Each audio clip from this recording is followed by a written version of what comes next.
Neeraj, to you, and then we go ahead with the class. Thank you so much, Varsha, for introducing me, and I really welcome Gumpe sir to this masterclass session. And I hope so all the keepers will be learning a lot from him, as he's the best in India and in Asia, I would say. Over to you, Varsha.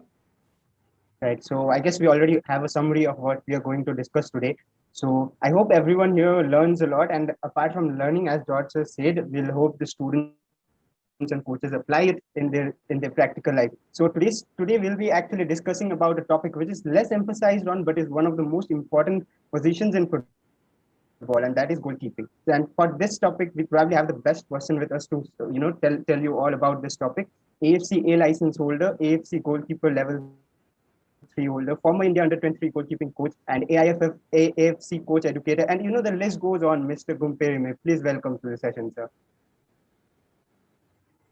Thank you. My pleasure to join you all for the discussion. Looking forward for discussing anything for goalkeeping. Right. So we hope to have a good time with you out here and have answer all the questions we have from the students and coaches. So we'll be having two segments, as George has said. So we'll be taking the questions of the coaches first, which the coaches have asked. We had plenty of questions actually, but I have sorted down a few, like 5-6 questions from them, and we'll be going through that. Right. So first of all, a question from my side before getting to the questions from the coaches. I would like to ask you that how important it is, like how important is the position of goalkeeper in football, and how important is it to emphasize on it? Because as I said in the introduction, the emphasis is less, but the importance is more. So what do you think about that? Yeah, first of all, in a game of football, if you have one player less or two player less, you can still play the game. But the game will not start unless you have a goalkeeper. So just to begin with, without goalkeeper, the game can't go on. And then, of course, in modern football, the role of goalkeeper is very big. He's not just a goalkeeper, shot stopper in modern football. He's a football player who can handle the ball inside the stipulated area where he can catch the ball in the specific area. But he is a football player first, and then he's a goalkeeper along with that. So that's why, if you see in modern football, the goalkeeper is not confined to shot stopping.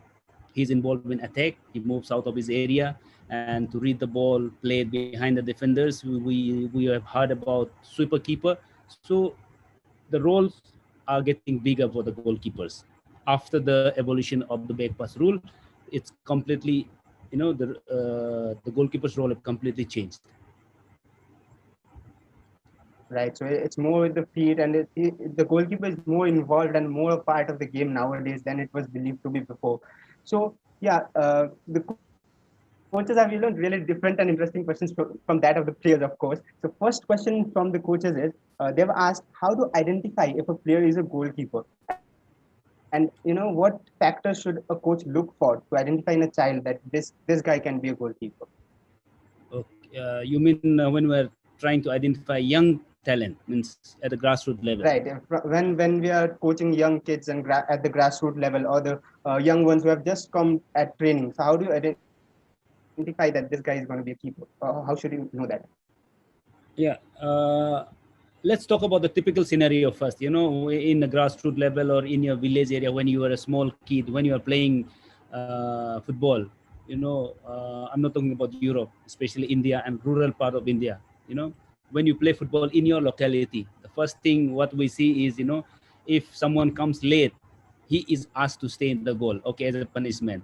Or if someone is the youngest in the group, okay, chotu tu chale ja goal mein. These are the typical scenario. Or if you see that someone is not very skillful or technically not very good, or he is a kind of slow mover, golu molu type, those kids are always, okay, you stay in the goal. This is typical scenario. But there are situations now, things are changing. We have kids who wants to be a goalkeeper from a very early age also. So now coming to the point of identifying young talent goalkeepers, of course, technique can be developed. Physically he will grow. Even the tactical understanding of the game will improve as he progresses with the age groups and he plays more number of games. But there are certain elements, which set us apart. I mean, us means the goalkeepers part is, the special, the mental character of the goalkeeper. The goalkeeper are one of the players who have the strongest mental character. If you don't have character, it becomes difficult. You make one mistake, you can't cry over it. So you have to, the goalkeepers make a mistake. There's no goalkeeper who doesn't concede goal. So after conceding goal, how he comes back from that mistake, that sets the goalkeeper species apart. So it's very important to look at the psychological part of thing when you're looking for young goalkeepers. Is he scared of the ball, or can he, read the ball? Is he standing on the line? Is he moving out? And it is game reading ability. You can see that early on. And then, does he talk? Is he a leader from the behind? Is he a leader? Those qualities, inborn qualities, are more important to look at. The technical thing can be developed with a lot of repetitions and exercises and through proper coaching and proper training. The psychological aspect plays a bigger role to find a good goalkeeper. Right, like as you rightly said, how mentally advanced the goalkeeper is, or how brave he is in front of the ball. These are the things to be seen. Apart from that, if suppose I am on the field as a goalkeeping coach and I'm trying to see which kid has the potential to be a good goalkeeper, so does height or physicality or something come as a factor which I should look in, or is mentality the only thing? Height is always an advantage, but when we are choosing goalkeeper at a young age, it's difficult to say whether this kid is going to grow tall or is he not going to grow at all. It's difficult to say at that age. Suppose to say at the age of 9 to 12 years of age, in between. As a coach also, as a lay human being, we cannot predict that how tall he's going to grow. So there are certain things which we have to look at is, the parents' height and weight, the mother and father, are they big?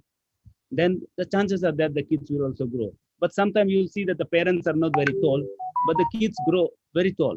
So it's difficult situation when we are identifying young talent to completely look at the physical part of it.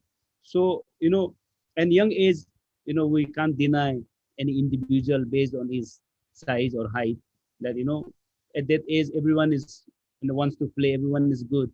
But over a period of time, through proper monitoring of his growing stage, during the growth spurt, is he getting the maximum peak height velocity, is attaining that or not? So those things we need to, as a coach, we need to monitor the monthly height and weight growth of the child.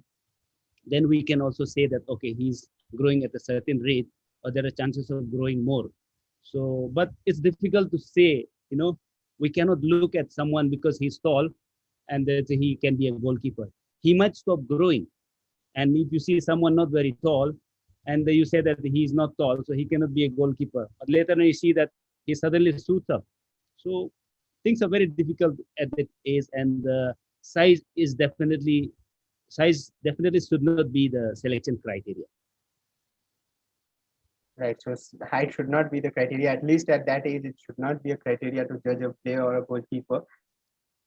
So, well, that brings to another question which the coaches have asked already. So that is, at what age, or what is the perfect age you should introduce goalkeeping at the grassroots level? Like, what I mean is, for example, nowadays when we are developing football, or Indian football is developing, they focus at the grassroots level, right? Or the junior age group, the smaller ones. So at what age do you think is it perfect that a player should be focusing on only goalkeeping training, or particularly, especially goalkeeping training? When you talk about grassroots football, it's about giving equal playing time, or we rotate position. We allow players to play in different positions. Sorry, we allow kids to play in different positions. So if we allow goalkeeper also to play in outfield position, there are more chances that he will develop his playing ability with the feet. So that's why the position is rotated. And then, but we see some kids, in Europe, you see there are some kids like, if you see at Casper Schmeichel, he got this from his father. You could see that, some from the pictures, he was maybe 1 or 2, 3 years of age. He already was, in a goalkeeper jersey, and goes with his father for, training and all. So, but ideally, there is no hard and fast rule that this is the certain age that you must start. So The specialization can take place from 9 years onwards, 9 to 12 years in between, because once we play a game where the goalkeeper is involved, that is 9v9 when we start playing. So that is the time I think I feel it's the right time to start specializing, say 10 years of age. Right. So 9 or 10 is the age, and before that they should actually fancy, the different positions and enjoy the game more. Right. So people who have tuned in YouTube and are also here are putting in their questions. We'll be taking your questions as well very soon and asking it to Gumpe sir. So let's get on with the questions from the coaches. So why we are focusing on coaches as well, because as you rightly know that for developing players we need good coaches and good good development in coaching as well, right? So the next question I have is, there are very less satellite camps for coachings and for coaching in for goalkeeper coaches, that I would say, or for goalkeeping. So what do you think about that, and how much important is it to bring up such camps and such coaching sessions, such training sessions? Of course, the coach education plays a very big role. Anyone can coach, but there are certain things which comes with upgradation of knowledge. During our playing days, we used to do certain kind of training. And after going through some process of coach education, then we realized sometimes some of the things that we were doing and was not correct. So there's a different ways and different methods of training by each individuals. Everybody have his own style and philosophy. But if you upgrade and you learn how kids learn, what are the steps and the building blocks of goalkeeping, we call it, stage wise progression.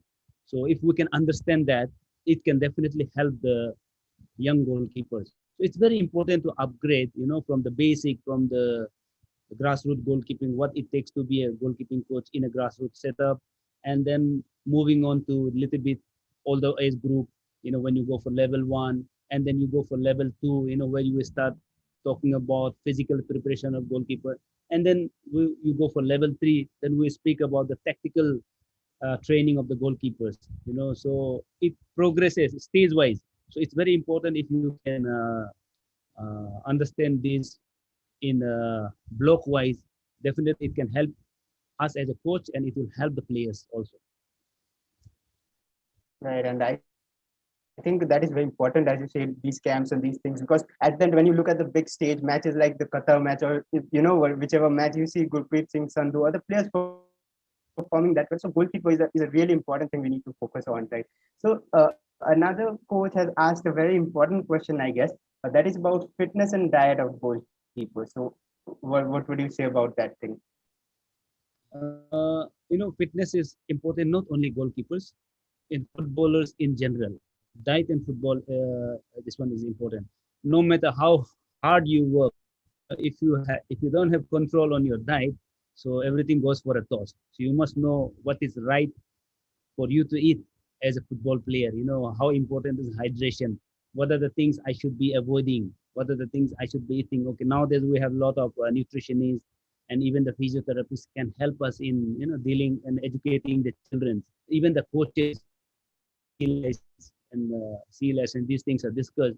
So you will understand once you go through the coaching process, coach education process, you'll understand now what are the things which is good for football player to eat, and what are the things which one has to avoid to become this one. So there is nothing called goalkeeper specific or footballer outfield player specific. So footballer in general, should have a uniform, not uniform maybe, but as per your requirement, healthy food habits has to be cultivated from a very young age. Make sense? So be it any right, it does make sense, of course. And when you're saying, it means a lot to the people as well. So they'll be hearing it up. Whichever position they're playing, this will be helpful advice for them, because they need to focus on their diet and fitness. Right. Okay. Right. So I'll be moving on to the questions from the players who are waiting to ask you these things from different parts of the country, actually. So the first question which I have is from Ritvik Mukherjee from Kolkata, West Bengal. So he has asked, it's just related to the thing I was talking about. So how a goalkeeper should train for fitness. So it's about fitness again, but how a goalkeeper should train for it. Okay, in preparation of goalkeeper, everything has to be goalkeeping specific. You cannot be running with the team. Sometimes the team goes for a lap round, or they go for a long stride. We call it, interval running. But it has to relate to how goalkeepers behave in the game. How much we run as a goalkeeper. The space we cover is very less, maximum 10 to 15 meters. We sprint. That too very rarely in case of a 1v1 situation. So the running part for the goalkeeper is very less. So most of the fitness training for the goalkeeper should be, with ball. If you can devise a training system with ball, and sometimes, you have to develop specific muscles. If you have some weakness in certain part, certain muscle group, then you have to take a strength and conditioning trainer or a gym trainer, not the gym trainer, maybe strength and conditioner, football specific. They will guide you these are the areas you need to work on, and they will take you to gym and do some machine exercises to develop those particular muscle groups. But when it comes to fitness and endurance, it should be football specific and it should be goalkeeping specific. So we don't do something which the outfield player do. The way we do take load in a game situation is different from outfield players. Outfield players, if you look at the GPS tracking system nowadays, they will be checking how much they have run, how much distance they have covered, but how much distance goalkeepers covers. That also we need to understand. So we move in a certain area. Certain players sometimes move way out of his line, but that is very occasional. But in certain area, the particular pattern of movement is different for goalkeeper. So a lot of short stopping exercises. If you have to develop on endurance, a repetition of ball specific exercise has to be increased. Right. So I think those are the things they learn in on-field training. So I think they should focus on those things which help, improve in the aspects which are required for them in the game, for the goalkeepers in the game. So I think that's the thing which they should do. So the next question is from Abhijit Rati from Rajasthan. It's again related to the same thing, but a little different. That is about the lockdown, the current pandemic situation. So generally we see outfield players, they play wall passes and all with the ball and do different level of physical trainings. So what should goalkeepers do in this lockdown? How should they practice in lockdown if they're stuck at home? In lockdown, if you are not able to go out, there now things are improving. People are able to go out and train a little bit.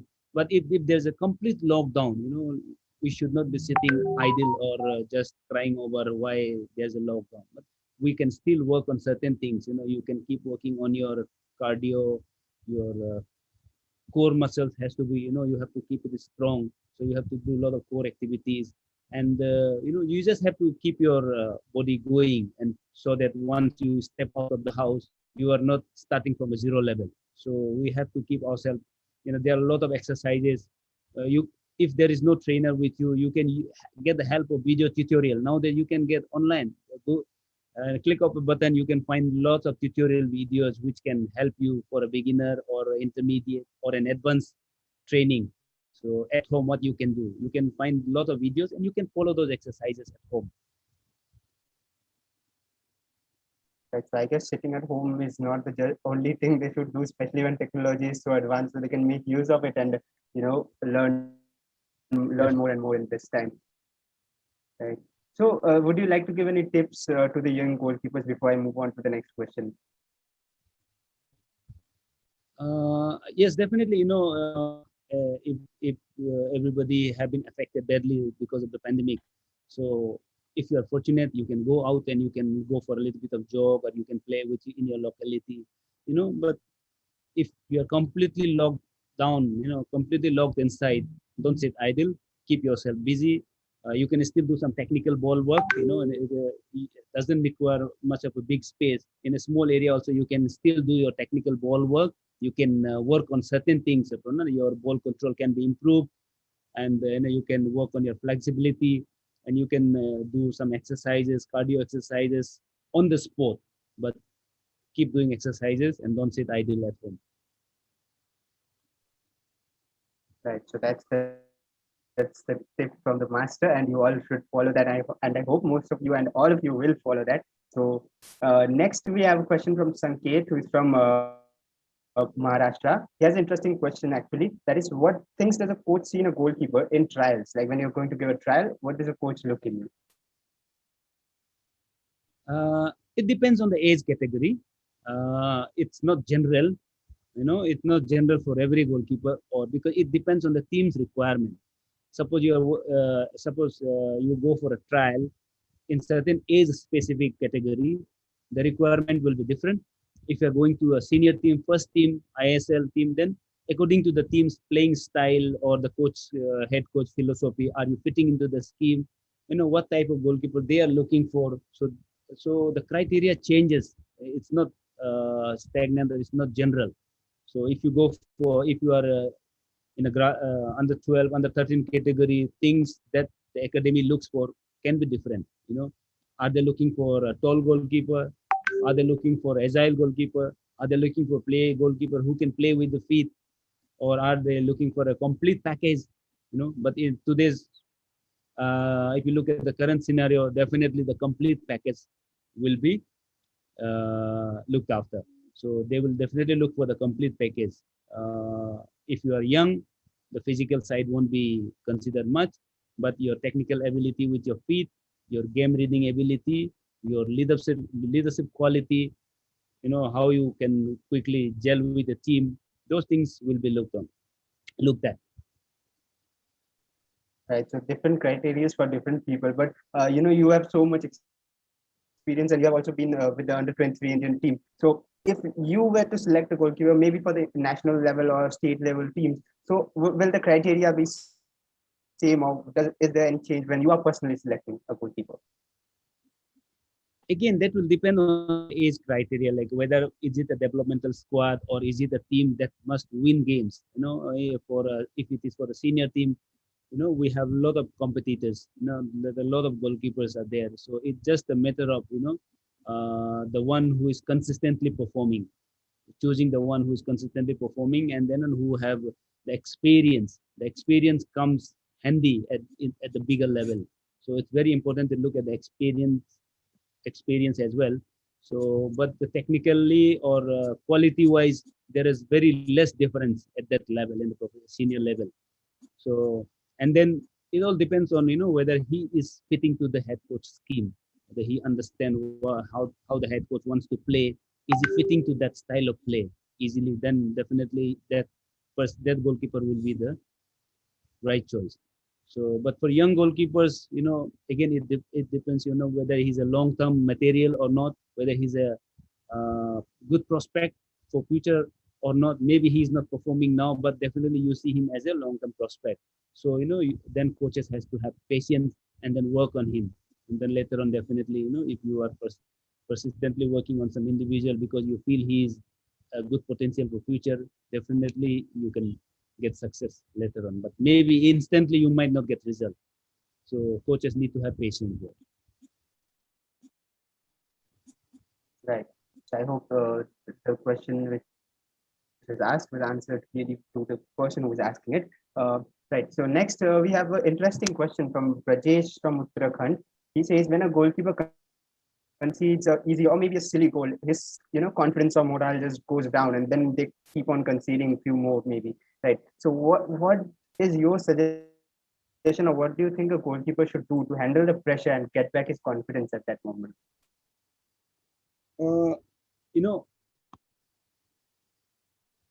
There are certain goalkeepers, if you have just seen the last night match, the England-Scotland match, Pickford was outstanding. He has been performing over the past few months. You have seen him even in Premier League. He has been doing well. So, if you can, some of the players, if you're reading it, what helped him to come back from, that poor patch of form was, he had the psychological consultation helped him a lot, because if you're a young kid, it can be technical issues or it can be your physical issues. But at the professional level, you have been performing very well, and suddenly there's a drop in performance. Certain things doesn't go well according to what you plan as a goalkeeper. So sometimes, nowadays we have mental coaches who can, have a discussion with you, have a talk with him, and he will ask you certain questions. And in the course of the interaction, they will find out what you are going through and how he can help you to overcome those things. Sometimes meditation also helps you to overcome those things. But if you are a professional goalkeeper, but for over a period of time, if you are not performing consistently, definitely you need to definitely go and see a psychologist who can really help you to come back from that. After making a mistake, if you are repeating it again and again, getting the confidence back, so definitely you need to get some psychological help from the coaches. Right, and it is important, I guess, to talk and discuss with the coaches or people who are in charge or anyone in that for that instance. Yes. Right. So, yeah, the next question is something you said at the beginning when I asked you about a selection of goalkeepers or height or whatever. So you were saying that goalkeepers who talk well or communicate well. So T. Hauke from Manipur has asked, how should a goalkeeper communicate better? And also another question he has added is, when can he decide he should go for an outing and when he should not? See, when we talk about communication, these are certain things. It's difficult for the coaches to, we can't give those things. These are certain things called inborn. They are born with it. If someone doesn't talk, you can't make him talk. Maybe you can involve in discussion, but there are natural. These are natural traits. You can find it in young children. If he have that natural leadership quality, if he have, and he's not scared to talk, that you can identify early on. He must talk. So, but those things are natural, inborn qualities. But definitely, by practicing also it can improve. You coaches can help it. You'll see that the goalkeeper coaches will stay next to the goalkeeper, and then he will also see the situation same as the goalkeeper is seeing. And then from just beside the goalpost, you can stand and you can give inputs to the goalkeeper. This is the time you must tell the defenders, to step up or drop down or tuck inside or go for the pressure or away. Or if you are available to give him support, you can tell him, you can show your hand by signaling that I'm with you. You can play the ball to me. Those kind of communication can also help. These are kind of non-verbal communication, which by just showing your hand, palm, you can, let your teammates know that, I'm available to receive the back pass. So that is also kind of communication, but talking is very important. Coaches can also help, but these are mostly, natural inborn qualities. Right, so it's mostly natural and important, but then practice can also help, I guess, somewhat. But then you have to be, outspoken or try to speak much. If you're not one of that kind who doesn't like to speak, then yeah, it is difficult, I guess. Yeah, but again, talking doesn't mean constantly talking and giving running commentary. But you have to, as a coach, you have to apprise them of the specific terminologies, what you can use. If you see, someone wants to pass an information and he's constantly talking blah blah blah, it will confuse the teammate. There are single words. If you want to convey a message that there's a man behind you, one word, man on. These are the terminologies, and we goalkeepers call it. When you come out, you have to tell. Earlier we used to call my ball, but in today's football, if you say my ball, referee will give a foul. So when you say keepers, or you can call your name, or if you want the defenders to clear it away, you can just shout away. These are single words, which can, send a lot of information to your teammates. So coaches, as a coach, we need to inform the goalkeepers that, these are the goalkeeper specific terminologies which can be used by just shouting one word. Right. So yeah, that's the communication part. part, but you already said so many times about the height factor that at young age it is not important, but then people constantly keep asking about this height questions when it comes to goalkeepers. So Shiv Pandey from Delhi has a question, and few others also have a question. They are saying like, I am 19 or I am 20, my height is 6 foot or whatever, so can I become a professional goalkeeper? So that's the question here. He's already 19 or 20 years of age, and he's already Right. and he's 6 feet. So Yeah. again, height is not everything. As I have mentioned it, height is important, but that's not everything. If you have seen the last Indian Super League, you must have seen Mohammad Nawaz, you must have seen Devjit Majumdar. They are not the tallest goalkeepers, but they are one of the constantly performing goalkeepers over the period of time. If you can see, they are also not the biggest goalkeepers. But if you are tall, but if you're not good with your legs, if just being tall doesn't gives you everything that is needed to be a goalkeeper.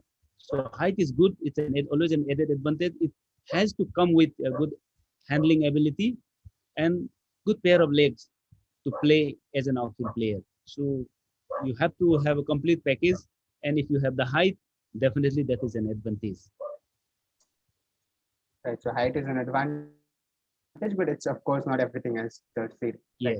Yeah. So Krishna Kumar from Karnataka says, what is the first thing which should come in a keeper's mind in a 1v1 situation? What should go through the mind, or how should be the approach?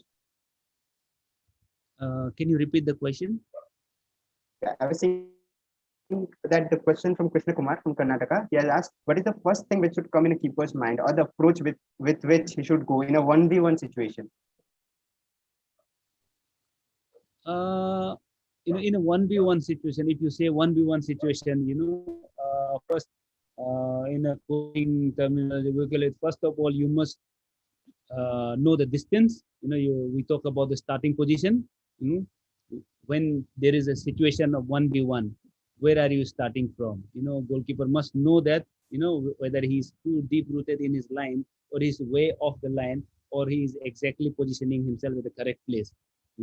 Once you know that, as a goalkeeper, you need to understand, his touch on the ball, whether the ball is under his control or whether the ball is away from his feet. Then you make a decision accordingly. If you see the ball is under his control, then I wait for the goalkeeper, for the attacker to commit. If the ball is away from the attacker's feet, then I make an advance to attack the ball. So these are, we call it, game reading ability. As a goalkeeper, if you have that reading ability, so when there's a big touch or when the ball is under the control, then it's not just rushing out. And if the ball is in his control, and strikers are always skillful and they are more clever, so he can always dribble past the goalkeeper and then score. You have seen that, last game, Cristiano Ronaldo, the second goal that he scored, dribble past two, three players and then easily slotted the ball in between.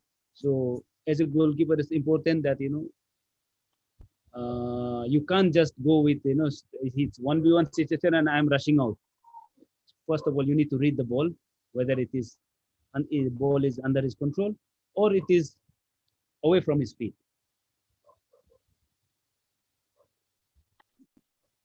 Right. So you have to use your presence of mind and your intelligence out there when you should go for the outing. Otherwise, it's really dangerous. Yeah. Right. So we'll be taking a few more questions, and people who are in this session as well, some might raise their hands. I'll just take 2-3 from them as well. There's not much time, but I will be trying to take a few more. So one question which is very common out here, that is about penalties, and I've heard Sunil Chhetri, when you are if you are striker, so he has been giving this tips sometimes that you should wait and wait and wait. These are the tips for strikers and all. But as a goalkeeper, what is your tips for when you're facing a penalty? There is no specific tips, that you must do this. Whatever, let me repeat, whatever I say or isn't, these are not the rules, these are the tools. Okay. So there's a ways of doing things, everyone has his own way of doing things. So based on certain criteria and certain things I discuss, and then you can apply those and use it as a tool.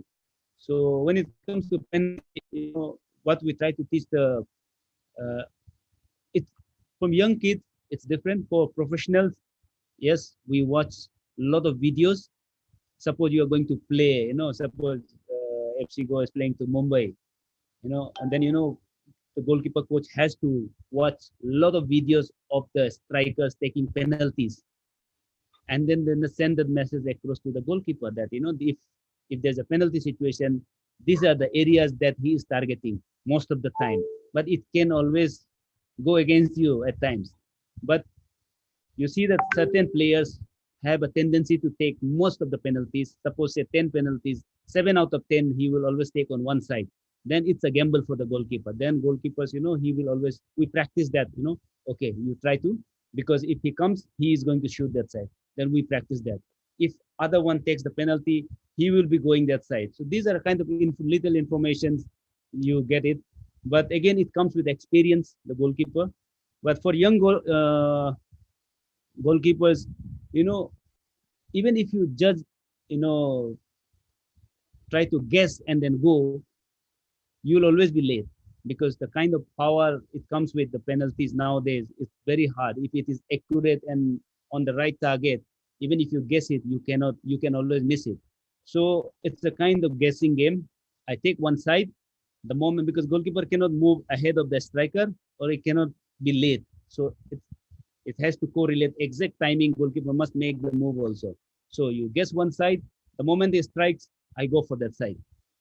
Now it's a luck and chance, it's a 90 by 10 for attacker and goalkeepers. A goalkeeper will have only 10% of chances to make the save. So if you guess it right, and you go for it. So that's what I usually tell the goalkeepers, guess one side, make a decision, and then go for it.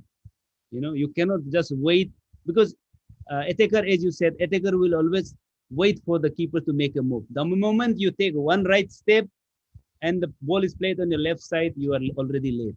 Once you take out your one step, then with that, using that step, you lunge for the ball, right? That's the basic technique. So if you take your right step forward, then you must go right. It's difficult for you to turn back. Then the striker will slot the ball slowly to the left side, but still we cannot react to that ball. So that's why you have to guess it, make a decision, and go for it. Right. So I hope these tips helps these kids a lot, and many students have already raised their hands. I'll be checking a few of them and taking their questions. So Shruti Nair, I guess, has raised her hand. Interesting to have a question from a girl as well. I have been waiting for a long time. So yes, Shruti, if you can just turn on your mic and camera and just ask Gumpe sir your question. Yeah, thank you so much. Thank you for letting me ask the question. Hi, sir. I am Shruti from India Rush, Mumbai. So Hi, my Shruti. question is from a coach's perspective, actually. So if someone wants to specialize in goalkeeper coaching and opts for further licensing, but is not able to do it because of the high amount of fees charged, and even if they do the license and they clear it and they qualify, there are not much valuable opportunities available. So how can we improve this scenario, which is very much prevalent in our country? Yes, those days, goalkeeping coach position was not very, you can say kind of regarded very well. But I must say things are changing. There's a licensing criteria. I think those who run the academy will understand and know. George is there smiling. So, the licensing criteria is also, clearly it's mentioned that, you must have a goalkeeping coach. You get certain points to have a goalkeeping coach. But a goalkeeping coach, since we do CBA license as well as an outfield player coach and do specializing, so we can coach the outfield player also. But outfield players, they do license, but they don't specialize in goalkeeping. So it's difficult for them to train the goalkeepers. So the coaches must also respect the goalkeeper coaches. You'll see that many places, some coaches who have not played as a goalkeeper, and have not done any specific licensing in goalkeeper, but still trying to, train the goalkeeper. He can help him in certain way with his experience, but so many things can go wrong. There can be injury risk are involved there, or wrong techniques can be trained, given, or wrong message can be given to the goalkeeper. So these things are there. So if you do a goalkeeping license, definitely, we understand better how the goalkeeper feels and how goalkeeper learn. So, and then when you talk about opportunity, of course, things are changing. I think nowadays every teams, they have a requirement of goalkeeping coaches, but we need to bring the change as a coach. We cannot be sitting here and demanding that we be given more respect and we being paid more, but we need to do some work and then show our work that we are also there. We can help the goalkeeper develop much better, especially if many of us are here working in academy, in a professional club, in a first team. The goalkeeping coaches are football coaches assisting the head coach, who is a specialist in goalkeeping, specializing in goalkeeping. But in a youth setup, it's about individual player development, where there is no head coach, no assistant coach. Everybody is a specialist in his own field.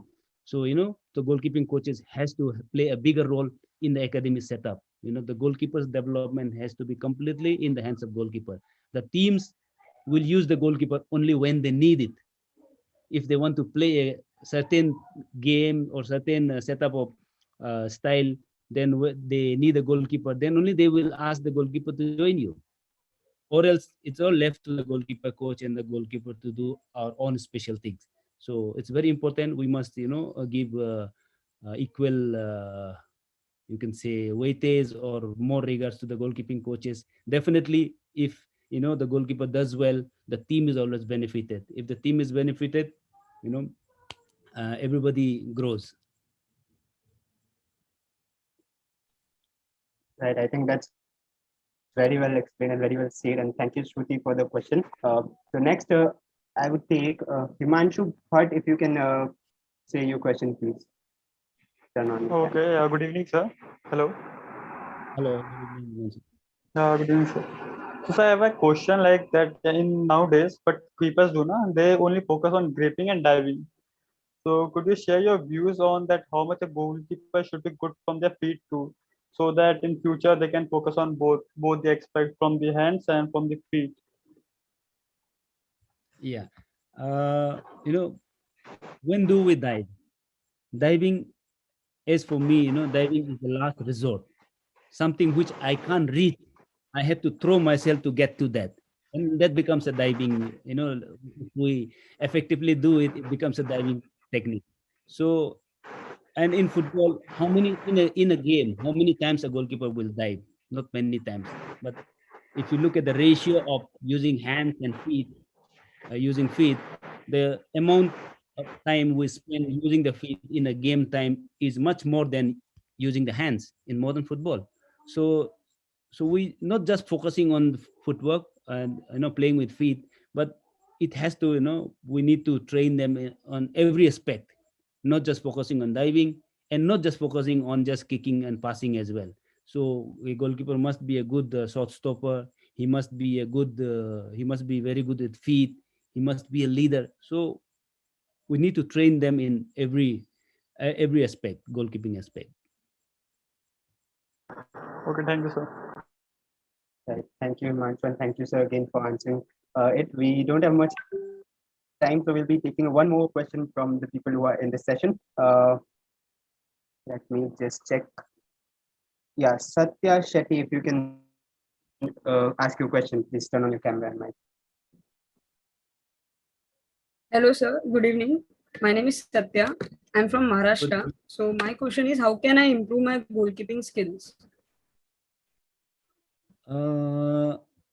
Skills. If you have to improve your skill, you need to, of course, a lot of training in opposed environment will help you develop your skill. Most of the goalkeepers, we do a lot of isolated training, focusing on technical abilities. And the skills, you can say, that the dealing process, coming out for 1v1 where the opponents are involved.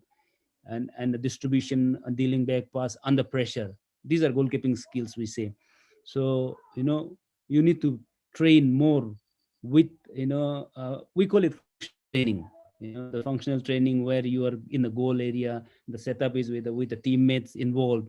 Those kind of exercises, if you have a coach who can run those kind of sessions, will definitely help you, improve your skills. But if you are training on your own individually, the skills, you can develop your technique, but the skill, you need to work with your teammates. We call it inner traffic, with an opponent. If you can do more exercise with opponent, you can improve your technique, skills. Make sense? Right. So, Okay, sir. Thank you. right. We are almost to the end of our session, and George sir has been waiting here for for speaking up, and I know he's excited, and I'm excited as well to speak to you. So yeah, George sir, if you can just take it over. Yeah. Hi, sir. So there is one interesting question which I have been told to ask by a parent who's there on the show, but the parents is a little bit scared to ask you this. The parents is saying that my son is 18 years old, and why is the goalkeepers being underpaid, where all the risk is being taken by the goalkeeper, and obviously when he concedes the goal, he's been taking all the mockery, and then when he saves, but yet he's been underpaid. So why is that? It is out of the box, the question, but I found that this was one of the interesting one. Before I go to the closing, I thought, let me ask you this. Yes, but for the first questions, let me tell him or her, if he or she is present here. It's a mother. It's a mother. Not under... Okay, so let me inform her that if you look at the current transfer scenario of Indian football, who is the highest paid player, who has got the highest contract? He just got transferred from Mumbai to Calcutta.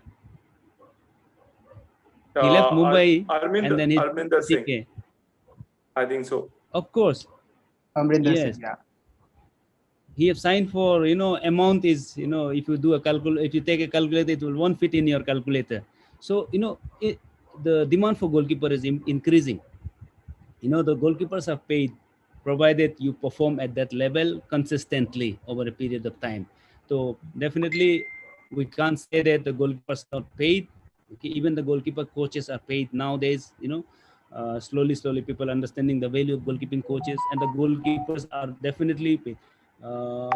Every team, look at every team. If you see, the goalkeeper plays a very big role, and the one who is performing and playing in the first 11 regularly are one of the highest paid in the entire club setup.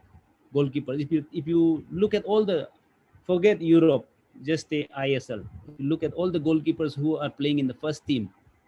If you just go through their market value, you will find out that they are not underpaid.